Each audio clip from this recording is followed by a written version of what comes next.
ધારાસભ્યોની ગ્રાન્ટમાં વધારો થતા ધારાસભ્ય ધવલસિંહ ઝાલાએ આભાર વ્યક્ત કર્યો છે। બાયડના અપક્ષના ધારાસભ્ય ધવલસિંહે મુખ્યમંત્રી નાણામંત્રીનો આભાર વ્યક્ત કર્યો।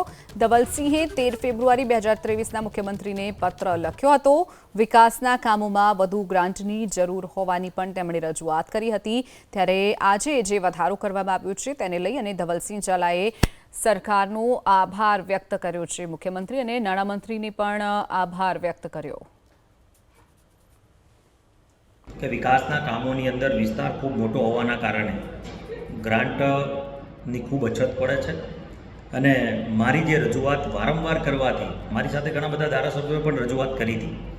રજૂઆતને ધ્યાન ઉપર લઈને માનનીય મુખ્યમંત્રીશ્રી અને નાણામંત્રીશ્રી અને તમામ મંત્રીમંડળે વિચારીને આજે ધારાસભ્યની ગ્રાન્ટમાં 1 કરોડ રૂપિયાનો જે વધારો કર્યો છે તે બદલ તેમનો આભાર માનું છું। કારણ કે મારી રજૂઆતને માન્ય રાખી છે, સાથે એમણે ચિંતા વ્યક્ત કરી છે કે ગામડામાં જે વિધાનસભાઓ આવેલી છે ને વિધાનસભાઓમાં ખૂબ મોટા પ્રમાણમાં ગામો આવેલા હોય છે ને ગામોનો વિકાસ કરવામાં આ ગ્રાન્ટ ખૂબ ઓછી પડે અને એમાં ખૂબ સુંદર નિર્ણય કર્યો છે। સુંદર નિર્ણયને હું આવકારું છું।